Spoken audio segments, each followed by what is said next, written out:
Okay, we have finished the midterm, hopefully, most people.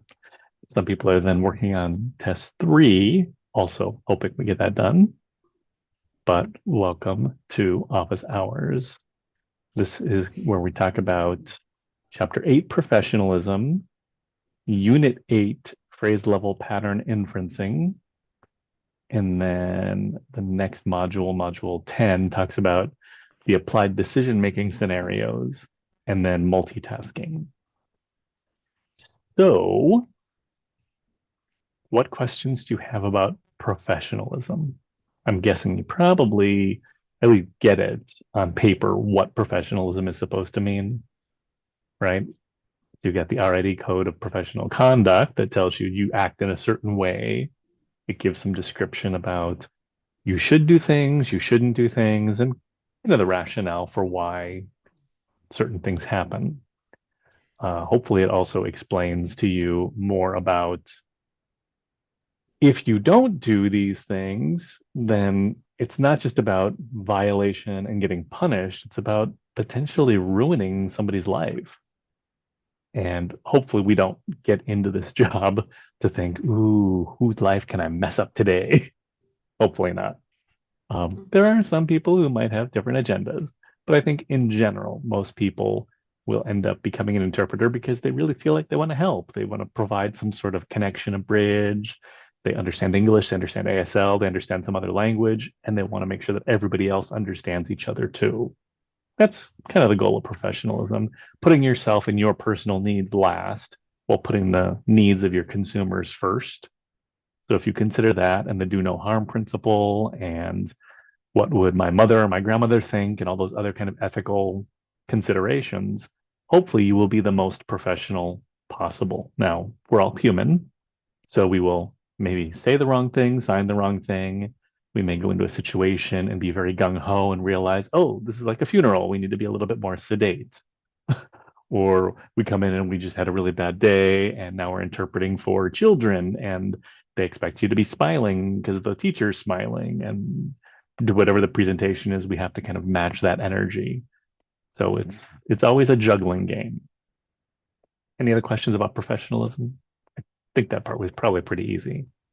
You just Chapter kind of eight read was it. actually my chapter that for review. So I was paired up with Celine. So she did the first half and I did the second half of chapter eight. So yeah. Anything to add?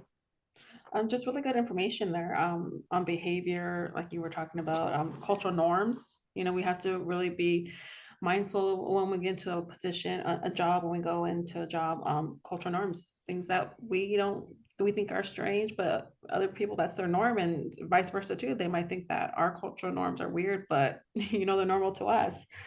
Um, being confident. Can you think of a specific cultural norm that might throw off hearing people, but deaf people are just, oh, that's the way we do it. I think one thing is the clapping. So I know like some people, hearing people, they're like, well, what's that? And I'm like, well, that's the way they clap. Why would they need to do this? And then they're like, oh yeah. You're so Yeah. smart. Just by saying that one thing, it gives them a little bit of insight. They sort of feel like, oh, I learned something, and now I can maybe be more of an ally with the deaf consumer, which is great. Just those Hmm. little baby steps. Right. Yeah. What else? Um, Anything? Oh, Oh, go ahead, Thomas. I was just gonna add on, but she had an answer. Oh, so what I was gonna say is like, there are when signing, it's a lot more. How do I put it? There's no like holding back. You're not afraid to say like if you're gonna throw up, vomit, that kind of stuff. It's straightforward. Hmm. We would say deaf blunt. Yeah, oh yeah, yeah. That's what I was. The B word. Yeah, that bland. Yes, and for hearing people, and doesn't matter what culture you come from, we know in many places you don't look up and down at somebody and say, "Oh, that dress is ugly," or "Why did you pick that?" or "Your haircut, that doesn't seem like it fits your face." We don't normally say things. Or last time I saw you, you didn't have all those wrinkles around your eyes. Now you look old.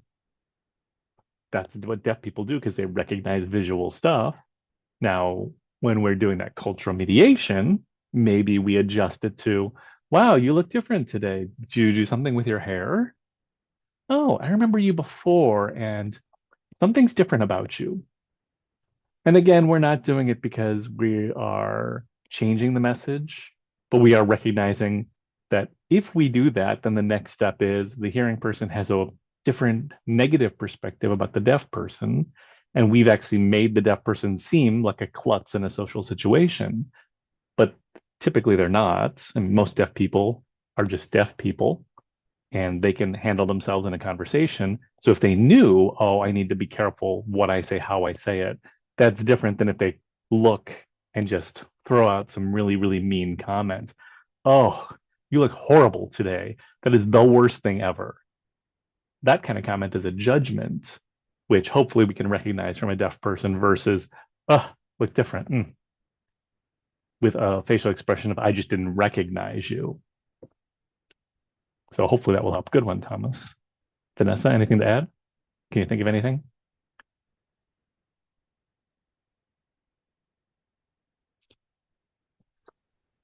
The aside from the bluntness, being very uh I guess descriptive of like uh with us, for example, we're just like, oh, I'm gonna step out for a second, like when you were gonna go to the bathroom, but with them it's like, where are you going? Like, oh, I'm gonna go to the bathroom, I'm running to the bathroom. So it's like, more details. They require some more details than knowing.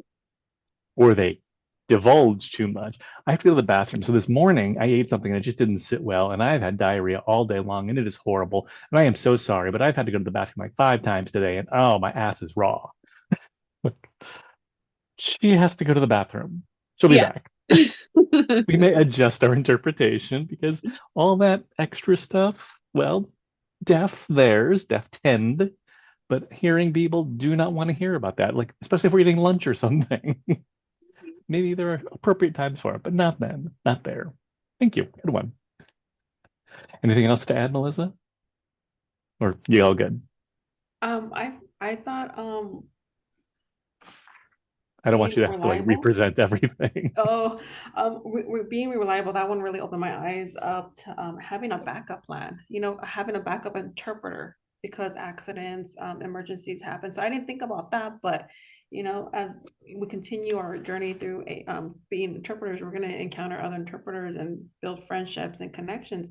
And it's nice to have those people like, yeah, you know what, can I count on you if I get sick or something comes up, can you just be ready just in case I can't make it to this job? So I thought that was really important because, like, again, who are we thinking about? Who are we going to be interpreting for? The consumer. We need to make sure we're there for them.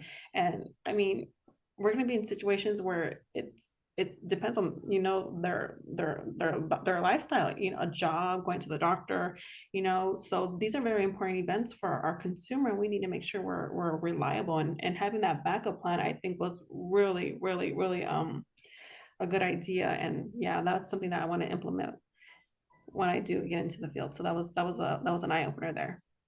That's a good one.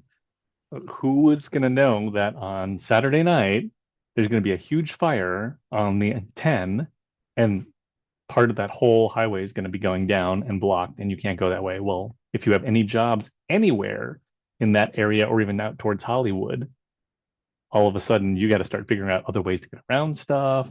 You're going to have to add on extra time to your drive and your commute. You thought, oh, I can probably get there in whatever time, just cutting across. I can take the 10 from Rio Hondo all the way. Nope. You're going to have to jump off, follow a detour. Ugh, it's going to be a mess. And then there's going to be all the traffic because people don't know where they're going either. Everyone's trying to trust their GPS, and Waze sends everybody the same way as you're winding your way through neighborhoods. So that happened to me on Saturday. And the minute it happened, I realized, wait, I've got a job on Tuesday in the evening over in that direction. I'm going to start looking it up now. I'm going to keep an eye on news reports. Did they open it? Are they recommending specific detours? Of course, they're not recommending anything. So I just managed to figure out some other ways, but at least I've got options. And might take 15 minutes extra, but that's kind of built into the job. You just do what you do. Good. Excellent. All right, you're still being reliable. Got to be reliable. And if you're not, then at least you're human enough to say, I can't be reliable, but I've got somebody who can be. And Vanessa will be there tomorrow instead of me. Or Melissa's going to cover for me, and I know she can handle it. Thomas, you can cover Wednesday. Awesome. Did you have any issues with the phrase level pattern inferencing? Have you had a chance to look at that section yet? I did. I looked at it. I want to look at it over again. I did. If you So haven't yet, I get it. You might not have gotten that far.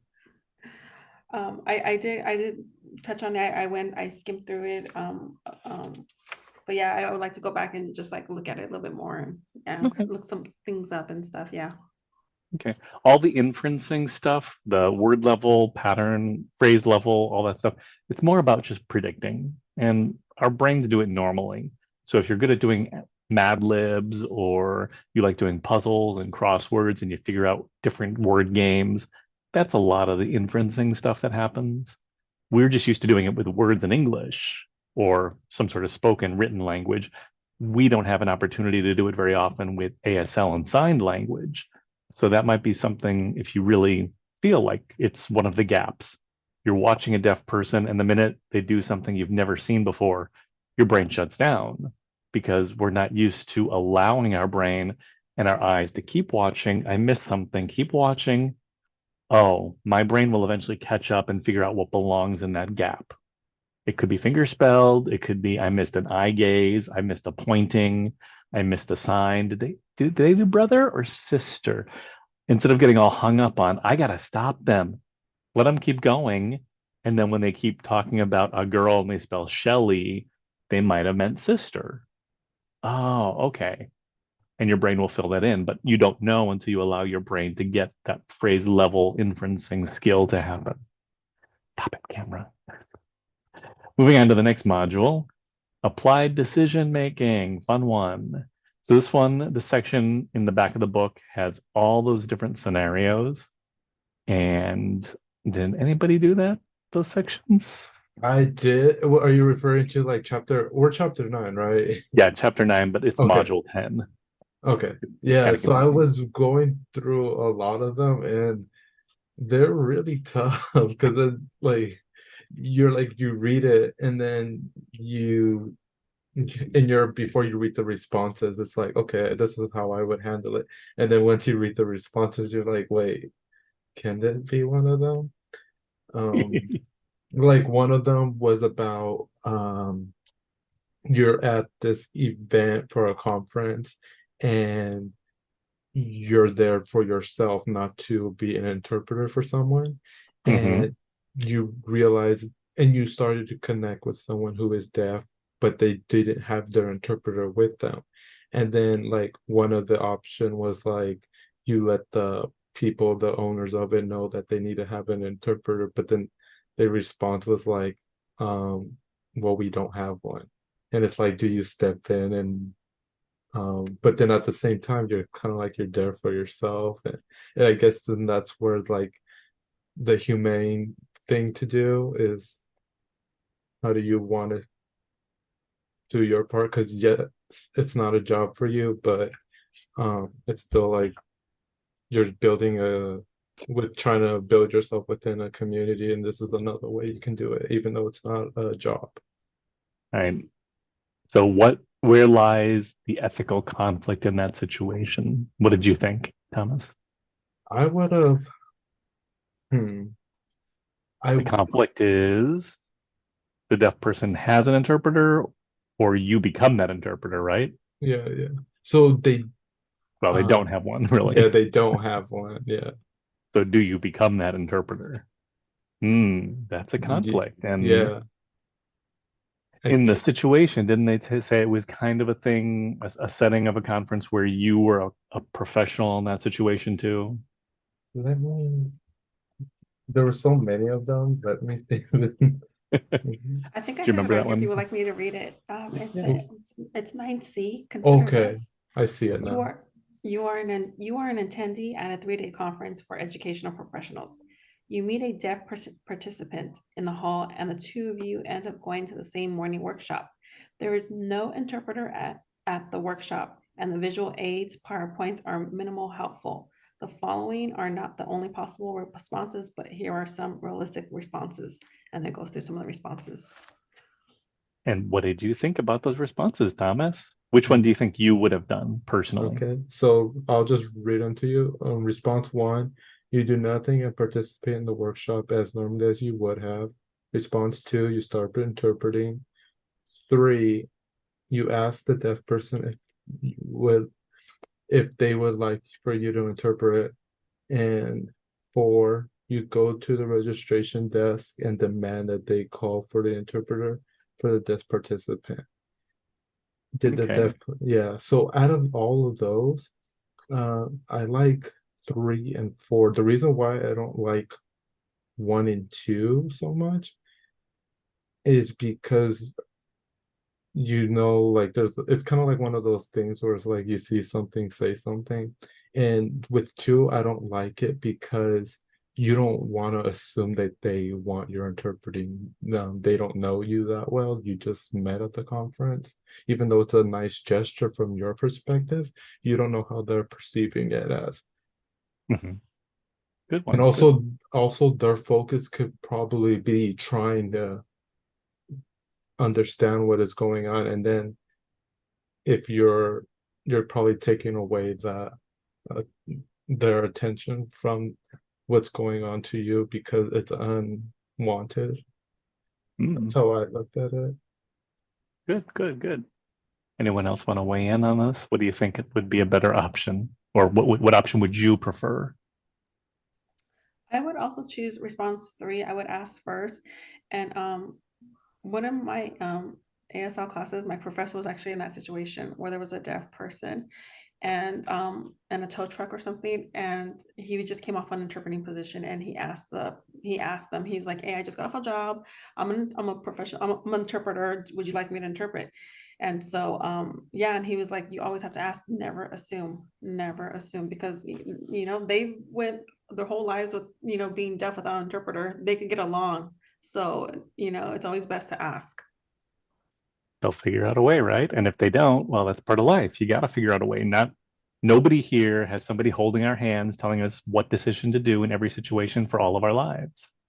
Sometimes the only way we figure it out is we actually have to put on our big girl panties and figure it out. Okay. What do you think, Vanessa? Any of those choices sound good to you, or would you do something completely different? No, same one. I would ask You would when ask. in doubt. Okay. Ask. Mhm. In this kind of situation, and anybody can answer this one, who is the stakeholder or who are the stakeholders, the important key people? Who can we recognize and identify? Mhm. But don't count yourself as the interpreter. You are a stakeholder, obviously, but you're kind of busy doing the work. So who are we doing the work for? The conference. The conference, whether it's the people coordinating it, the presenter, somebody with the conference, right? And the deaf person. The deaf person. Are there any other stakeholders? Hearing.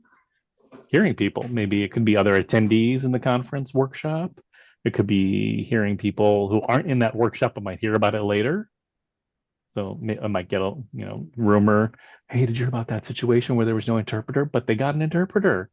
Maybe they learned something. Oh, we need interpreters for deaf people. So you could have a positive and or negative impact on different hearing people at the conference. Anybody else? Um, You don't have to know all the Ourselves. answers. Ourselves. Ourselves, in a more general way, interpreters. So whether oh, it's colleagues that could have gotten the job and could have worked, they could have made money there at the conference. They're definitely a stakeholder, but they weren't asked. And we might know many people out there who are qualified to do the work, but conference didn't contact them. You could offer them as a resource, or agencies. That could be another one. Agencies who can then connect to working interpreters that can then come to the conference and do the work. What about deaf community? yeah, that's the one because then word spreads because of being it's so small. And the word's going to spread. That conference, they don't provide access. we're not going to that conference. We're not supporting it. We're not sending anybody to that again. You can have a whole cancel situation. But if they do get interpreters, that could get around too. Hey, we should all go to that conference. They provide interpreters. We can understand what's going on and it relates to our field. So yeah, there's all these different people. We could say RID may or may not be a stakeholder, though very secondary or later on, simply because what if they bring in somebody who's not certified? And they should be bringing certified interpreters for professionals at a conference. A lot of times they will hit you guys up. So just be aware, ASL students, ITP students, you sometimes become the ones on the email list. So especially if you join RID as a student member, which I highly suggest if you plan on becoming an interpreter, join now. I think it's at $60 a year. It seems expensive, but I mean, if you're a certified interpreter, it's $180 or $200 a year to be a certified paid member in good standing. So student at 60, it's not so bad. And if you decide, when you decide to go take the RID certification, being a member already gets you a discount to take the test. Oh, cool. So that kind of helps. Plus, you can put it on your resume. Hey, dues paying student member of RID. Looks good. You're part of your professional organization as a student. You know, most people don't join the Bar Association or the AMA Doctors Association until they get licensed or certified. But you could do it early, and then you get all the benefits like emails and updates and workshops and contact and talking and socialization with other people who are out there in the field doing the work. And you can kind of keep an eye on them from a distance. Oh, I've heard about that presenter. Oh, that interpreter's doing this workshop. Oh, they're doing something special in this part of the country. Maybe I want to move out east or north or south. So it's just a good way to stay connected to the profession at large. Anyway, that went way off topic. Still, the point is, this is one of those situations where, yeah, it could go any direction. But until we start running out all those different possibilities, like I don't interpret, I sit there. Then what happens? Then the deaf person doesn't get any of the information. Then what happens? They could sit there and just like the rest of their lives, not know anything going on around them, get up, leave, be very unhappy and very frustrated. That could happen. Maybe they lodge a complaint, maybe they file a lawsuit, maybe the whole organization crumbles because they can't pay and they lose the lawsuit. Who knows? Lots of bad stuff can happen. You get up there and you decide, I'm going to interpret. Well, what if you're not dressed appropriately? What if you're not qualified for whatever the workshop is? And so you're trying your best and you feel like I'm spelling words because I don't know what they mean. So are you effective? You may not be the most effective interpreter to help communicate the information. That could happen. And then the deaf person could then switch their anger to you. Well, you said you'd help and you're not helping. You're making it worse. Now I'm going to sue you. Who do you think you are? You're not a professional. Uh-oh. Now you're the one in trouble. I You're part of think the class. You're part of the class action lawsuit. Go, Thomas. I was gonna say that kind of goes into what I was gonna bring up earlier about chapter 8, another chapter we had to read this week, where it was kind of like just be straight up forward on what you know and what you're certified for. I remember because I think it was last week when we talked about each state has different like sets and regulations going, and it could be like just because you got a certificate here in California doesn't mean you're certified. It just means you have a certificate. Exactly.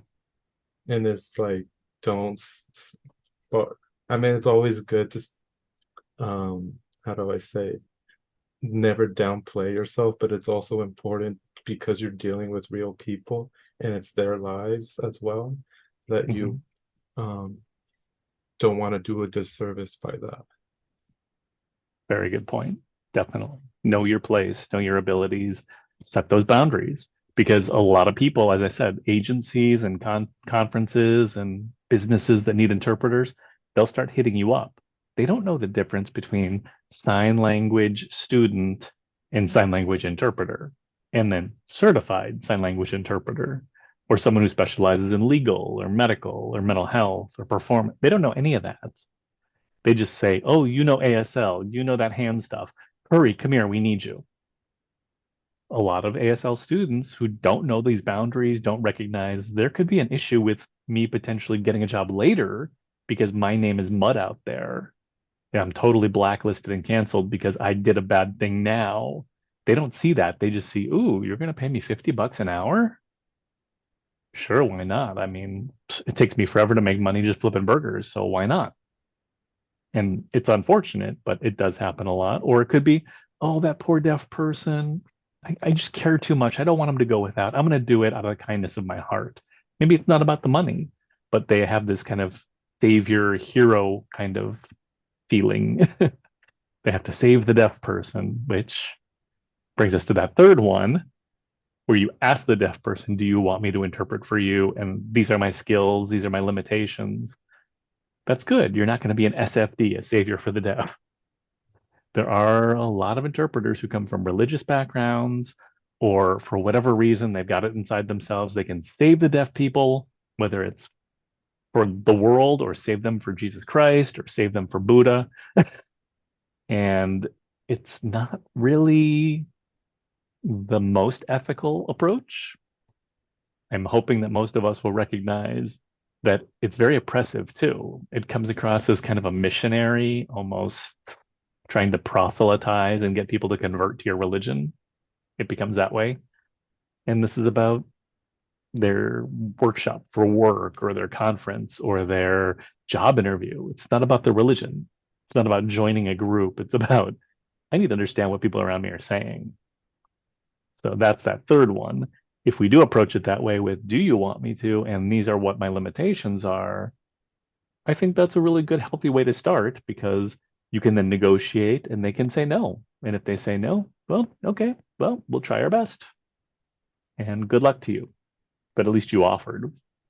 And then that fourth option, what was that fourth option? Go up, complain, right? Yeah. How do we feel about that one? Um, I like the idea because then you are bringing attention. The only downside I could see from it, if I had to like be real nitpicky about it, is like you're taking away the reason why you were there for, and which was you're missing out on the conference as well. And but yeah, so that one was a tough one to completely ignore because I do like the attention, whereas stated earlier, see something, say something. Yeah. But yeah, that one was tough. I don't know how you guys feel about that. Um, Yeah, I think it kind of goes back to kind of forcing ourselves onto, them. And if they, if they're uncomfortable or if they have specific needs and they, they can do it themselves. Yes, we are allies, but we have to know where those boundaries are, where it's like, now I'm taking it, now I'm the one that feels offended when it's not happening to me, it's happening to them. So if they feel like they want to go and complain, then I think that they have that capability to do so. We don't want to see them as, oh, well, they're deaf, I need to go complain for them, which I'm not saying that we think about it that way, but I feel like yeah, now after all of these classes, I'm like, oh my gosh, I see that now, where our intentions are, just like Thomas said, that it's like, hey, we're standing up for the little guy, or, we're standing up for what we think is right. But after these courses, I'm like, oh my gosh, I don't even know what is right anymore. So, because I see both sides, and now I kind of force myself to put me in that perspective of like, they're adults, they're, they have their own minds, they make their own decisions, they're capable of doing everything that we can, and they're, if they have an issue, then they're going to speak up for themselves. Yeah. They can do everything but hear, right? Exactly. And I'm sure a lot of you probably before this class, before this program, you would have easily thought, oh, I'm going to go up and tell them they should provide interpreters. That makes sense. Why not? Well, if you don't ask the deaf person, maybe they've tried for the past 3 months as they registered, they emailed, as they called, as they said, I'm deaf, I need an interpreter. Maybe they have been working on it for months. And for now you to go up to the front and complain, what if it ruins all of their hard work and they almost had it to the point where they convinced them to get interpreters, but you go up there and you throw a hissy fit? Now it makes it look like, oh, people are just, they're getting into their social justice warrior mode and they're canceling everybody. And I mean, yes, it may shame them into doing the right thing, but then it makes you look bad. And what about if you're working in an educational setting? How does that reflect on the school you're at, or the deaf students there, or the principal, or whomever from your location or your district? So there's a lot of people who are affected. There's a lot of stakeholders, but the primary ones, yes, deaf people, the deaf person, our colleagues as other interpreters, and then the hearing people who run the conference. Those are the biggies.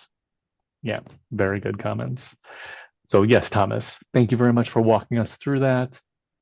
There is no one good answer because it's always going to depend. There's all these Yeah. extra details that may come out of the woodwork, and you don't know. You really don't know which choice to make until you are in that situation.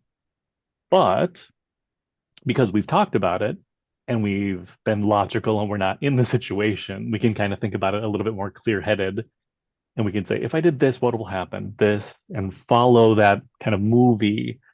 What's going to happen at the end of each choose your own adventure story? And that will hopefully give you at least collapse the first two and know they're probably not the best. The last two, they've got qualities. You like the fact that it's about asking permission and then action, doing something. Hey, we could collaborate. I'll ask you, do you know about resources? Do you know about deaf people? Or I mean, interpreters that we can call or agencies. Deaf person might not know them. Maybe they're from out of town. That happens a lot with conferences in LA. You get a big educational conference, people fly in from all over the place. They may be perfectly assertive back at home, but now they're in a brand new city. They don't know the resources. They don't know the interpreting programs. They don't know anything. Just, hey, I'm at a conference in Los Angeles. Wow, that's pretty cool.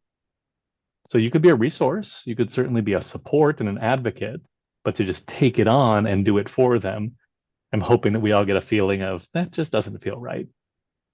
Yeah. And it's funny because it kind of goes against my nature. I'm naturally someone that if you tell me, oh, I'm having this problem, I'm looking already, as soon as you told me, I'm looking for resolutions. And, I'm a supervisor. And my team says, oh, hey, this isn't working. I'm automatically looking for resolutions. So when I put myself in these situations where it's like, oh, there's not an interpreter, I put myself in those shoes, and kind of like Thomas said, it's like you want to stand up for what you think is right, but and this goes against my nature where I'm just someone that resolves, and someone just who is resourceful and stuff and always wants to help out. And that's just the reason why I do what I do, even personally, and in a professional setting. It's because I want to help, is really what I want to do. And there's nothing wrong with that. Those have excellent skills, and you should keep that as a foundation because you're going to be making a lot of personal decisions and business decisions for yourself as an interpreter. You can help teach some of those on the sly to the deaf person. Hey, did you know there are certain policies, or did you know about that law? Maybe you didn't know. Just sometimes asking questions is a really good way to educate without really educating. And if you're a manager, supervisor, you definitely know how to do that.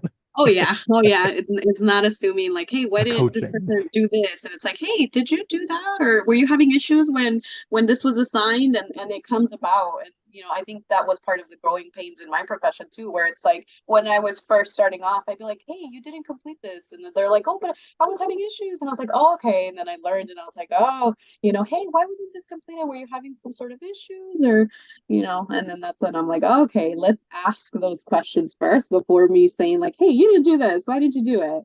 So I get it. Yeah. The learning curve for all of us. Yeah. Yeah. And then I think that's about it for multitasking. But I'm pretty sure you probably understand multitasking, so I'm not going to go over that. Just realize that interpreting, you're starting to get a feel for it. It is a lot of multitasking. And sometimes you cannot stop the hearing person and you cannot stop the deaf person. And you just got to make do with whatever you can. So doing certain types of practice and rehearsal is going to help you sometimes with hopefully expanding your ability to multitask or at least juggle two items at the same time. I can still hear and I can still sign. I can still see and I can still talk, even though it's coming back in my ear. I hate hearing my own voice, but I can still do that, at least for a sentence. Oh, now I can make my sentence a little bit longer. Now I can do a paragraph, whatever it takes. But you just need to keep growing that multitask muscle in your heads. It takes a while. You will not get it in a year. You will not get it in 5 years. You may not get it in 20 years. There are some interpreters out there who've been doing it for 30 or 40 years. And when somebody interrupts them, it throws them all off. And they will actually yell, "Stop talking. I need to listen. Thank you." Say it again. I've been in situations where I've seen interpreters be very, very commanding. We talk about not asking permission. Like, this is my room and this is how I'm going to interpret it. And you all will shut the F up until I'm done. That is a way, that is one way to interpret. Okay. It may not be the most effective and it may not get you more jobs in the future, but yes, they need to work on their multitasking. Any other questions, comments? Are we good so far? Yeah. Okay, so one last thing to talk about. We're coming up on a holiday, finally. But after that holiday next week, we have the last week of November, and then that first week of December is our finals week. So my suggestion, since Thanksgiving is obviously Thursday and nobody wants to do class on Wednesday, can we switch to Monday next week, or is that too much for people? It can be a different time. I don't know if you have other class meetings or anything else going on. No, just on Tuesdays and Thursdays. I'm good on Monday. Get on Monday, same time. Same time Monday? Yeah. So I'll send an email out and I'll put an announcement in Canvas that next week we're doing Monday. The following week, that last week of November, right after Thanksgiving, can we do Monday again? Oh, okay. Oh, is it because there's a test on Tuesday? Is that why? The fact And not that there's a test on Tuesday, but we wanted Oscar to come and present Oh, yeah. for extra credit, and he can't do Thursday, Okay. but he can do Monday. I'll make it work then. Do you want it earlier, later? Well, it's just that like with work, because I work retail, so it's like we're getting to Black Friday mode. So I'll just have to explain to them I need this. Tell him it's for extra credit and you need it or you'll fail the class. Yeah, You won't fail, but just tell him that. I know I will. Because I don't know, Vanessa, I don't know if you were here that day we were talking about it, but my goal is I'm going to get the PowerPoints from Oscar, send it out to you, everybody in class, and then if you want to divide it up slide by slide, if you want to take a few slides, practice it, and then when he does his presentation, you can all take turns voicing it. We'll have it recorded, and then you'll have access to the recording afterwards, but it kind of will be a live version of sort of interpreting. We won't be able to stop him. He's just going to do what he does. But you can all support each other and yell out feeds to each other. Oh no, he meant that. Oh, and then you can just repeat it as if you were the real interpreter. And you'll all be screen off anyway. He'll be the only screen with the shared PowerPoint in Zoom. So everyone will just be able to, with their cameras off, just voice the slide that they're up, and then they can say, okay, next person, when they're done with their slide. And everyone gets a chance to interpret for Oscar. If you're interested. I'm not forcing anybody, but hey, it's a great way to get extra experience. Okay. So next week, we do Monday, the 20th. And then the following week after Thanksgiving, we do the 27th with Oscar. When he's done, we'll just do a little bit of wrap up and prep for final exam. And then it's open and you can take that a whole week. And then the following week after that in December to get your final done and submitted. I think it is officially due on Tuesday, the 5th. Yeah, so fast. I know. But if you need extra time, just let me know. That week is going to be busy, I know, with other classes and other finals. So if you are taking a little bit longer on the video, I totally get it. That's not a problem. I just want to try to get my grades in as soon as possible, hopefully by Monday the 11th. And I'm sure you want to know your grades too. So once everyone gets all the grades in, I can submit the grades. But if one person's missing one thing and I can't get them to turn it in, I may have to turn in everyone's grades but theirs. And that would be fun. I had a question. For the final Mhm. exam, it says it's due February 6th, but it's going to be due the same week as Do I have the December right date 1st on there? Okay, I'm okay On the with that syllabus then. or in Canvas? on Go React, the final exam. Well, It why says didn't February you 6th, do it in February? What's wrong with you? right? Well, then we'll be in your other class. For 220. Oh, okay. Yeah, So do it for that 220, right? it And doesn't say February that one's online only, right? 220? 220. Yeah, it's online again, like this one. Okay. This Yeah, one. they're all online. And I the don't know if you professor, like that. I don't know if you don't like that. No, Hopefully it's I'm working okay for with you. it. I just don't like that they took off Deaf Studies for the spring semester. What? They canceled it? Yeah, I was supposed to sign up for it to get my AA, and yeah, I am so sorry. Um, you might want to check Santa Ana College Santa Ana. Okay. because if you take it over there, they usually offer it every semester. And I think they might have an online version. So if you could take it there and transfer it in, it's only one class, and most programs will let you transfer in at least 2 or 3 classes from some other source. Okay, I'll look But that's into something it. you'll have to talk to your advisor about. Like, how many class credits can I transfer in? This one is required for my major, but that class uses the same book, has the same syllabus. Just say it. I think it's true. It's probably true. Heather, I think, you know, Heather, Dana's wife, Yeah, yeah. she usually ends up teaching both classes here at Rio Hondo and at Santa Ana because she's in charge of the Santa Ana program. So Okay. she runs their ASL and interpreting. They've got one class right now for their interpreting. They've got beginning 1 and they're adding beginning 2 this class for next spring. But she usually teaches deaf culture. And I'm sure she uses the exact same books, same stuff, go react, all that, whatever. So that's one option. Yeah. I'm having trouble with the English 127 that they require for the Foundations of Interpreting. They're not going to offer it until 2025. And when we try to sign up for it, I think it was last summer, they canceled it as well. And What's the title? oh, Is that it's speech? no, it's I have it something in my related. email because I'm supposed to take that one too. me too. What is it? Yeah. Is it it's some sort of English class in English. I think it's Yeah, it has to do with something with language. Yeah. language or formulation. Oh gosh, here I have it on my. Yeah, find out because we can always talk to Dana Dana. and he might be able to find us another subclass. He's the one who wrote the interpreting program, so he should be able to say, hey, this other English class is just as good.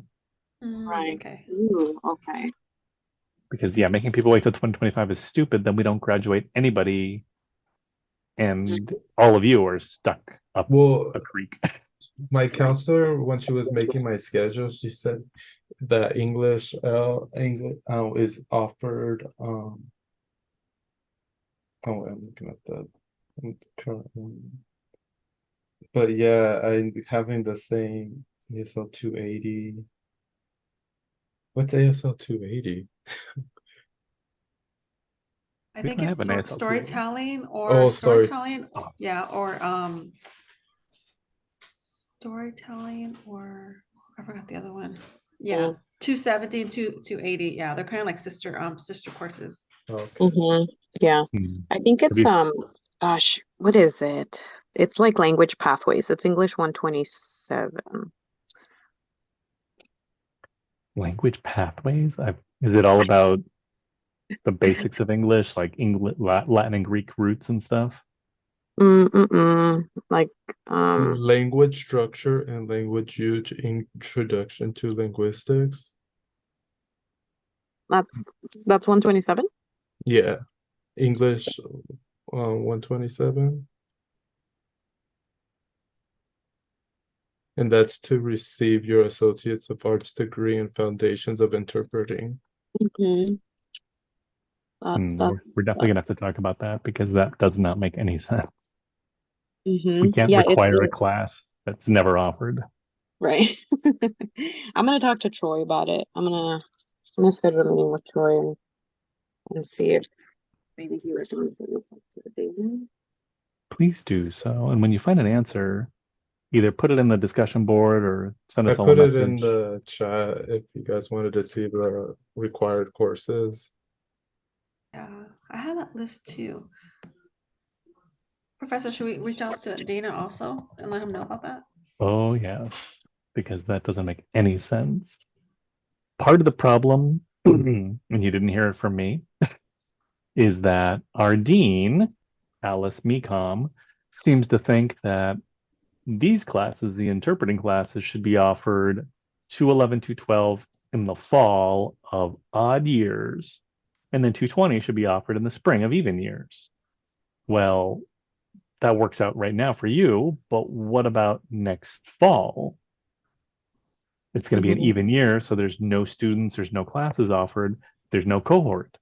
And what about people who are finishing ASL 2, 3, 4? They're ready, they want it, but then they're going to what? Stick around for another 2 years until the class comes available again?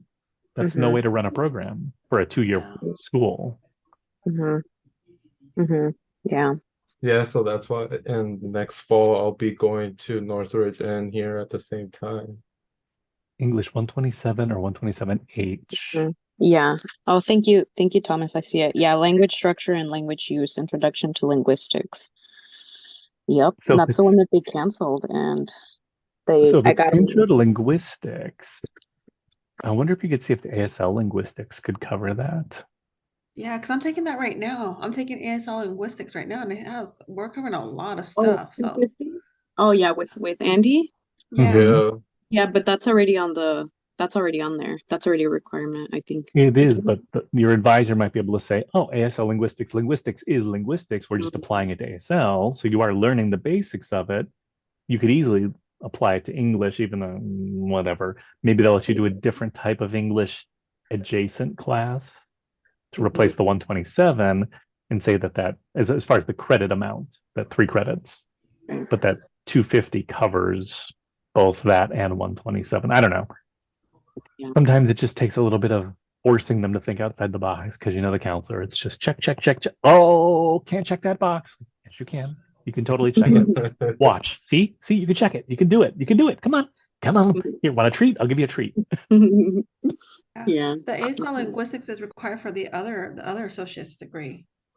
Oh, is it for Yeah, in the for deaf studies? yes, Um, it's Oh, required for that one. it's not in the foundations of interpreting? Not for this Oh, one. so that so might that's even be better right. Yeah, because then it could just cross over and take the Right. place of. Now, Yeah. as yeah, far as which you, makes Thomas, look into the deaf studies at Santa Ana. okay, yeah, I'm definitely gonna do that. It's unfortunate because like everyone in my ASL 3 class wanted to take it next semester alongside ASL 4, and it's like we can't. But if you find out that it is being offered at Santa Ana, you could be the Oh savior for yeah, the entire class. true. Just as long as they transfer it, yeah. Just as long as they transfer it, isn't that always the issue? You will have to probably register at Santa Ana as a student, so make sure you start looking into what that requirement looks like. Got it.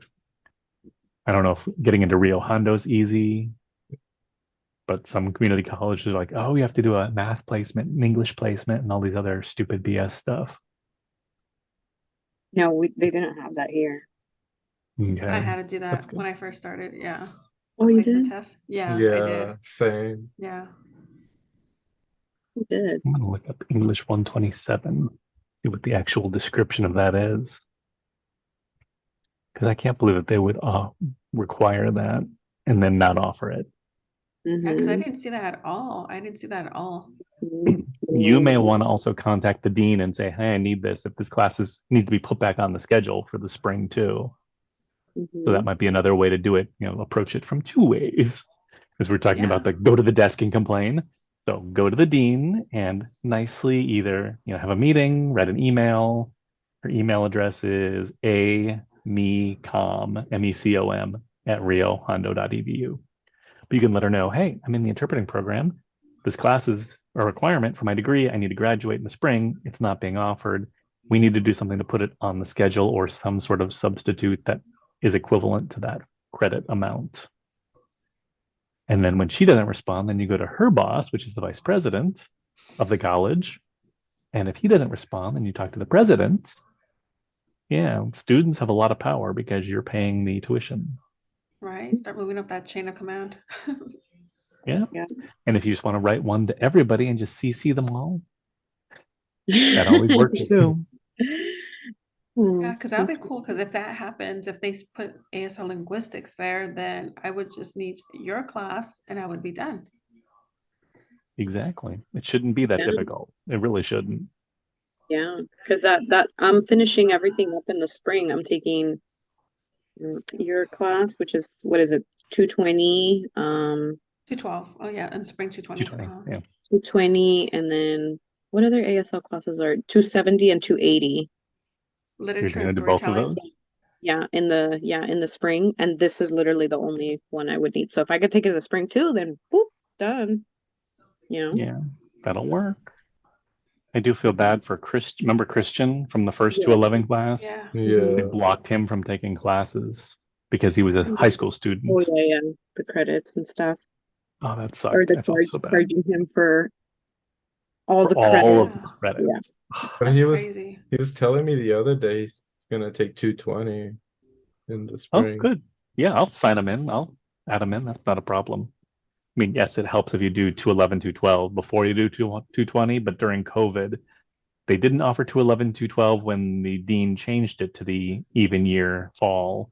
And she added it on she put on 220 for a spring even year. I said, well, how can we have 220 if nobody's taking 211 and 212? She said, well, can't you just like give them approval to take it?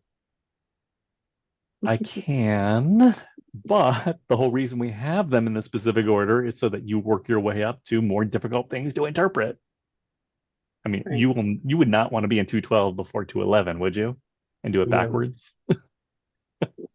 Yeah, even like the ASL classes, that's why you start off, 1, 2, 3, 4. Yeah, you don't want to jump into 4 or storytelling when you don't have any of the foundations. Yeah. There's some weird stuff going on at this college. I don't get it. Mm. I don't have the catalog for Santa Ana for 23, 24, but 21, 22 I have.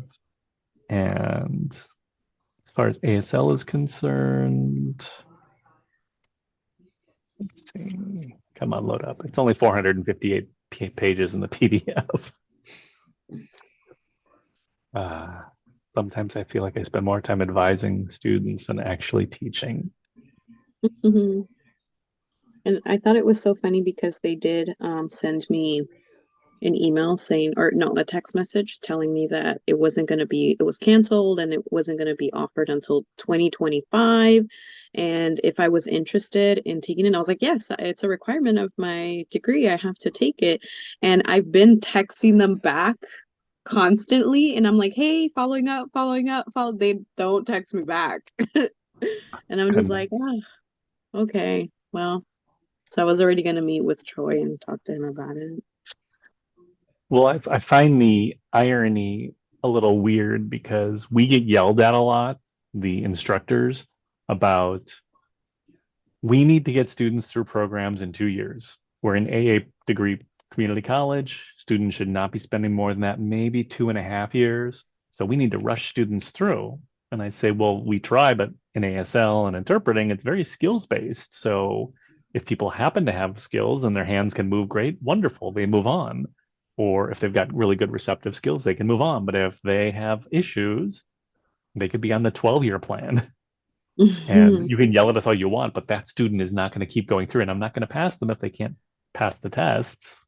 It's what they earn. Oh, it gets crazy. Oh, and I was going to tell you, I'm a little behind on my Go React stuff, so I'm trying to catch it up by this weekend. If not, then on Thanksgiving weekend, I'll make sure to have everything. Do your best. Thank you. Yeah. Thomas, it is ASL 116, Introduction to Deaf Studies. That's the title over at Santa Ana. Their numbering system's different. I was like, what is he telling me? Okay, I'm Yeah. writing that So look for down. ASL 116. Okay, thank you. You're welcome. I'm gonna stop the recording. I don't think we need to keep recording.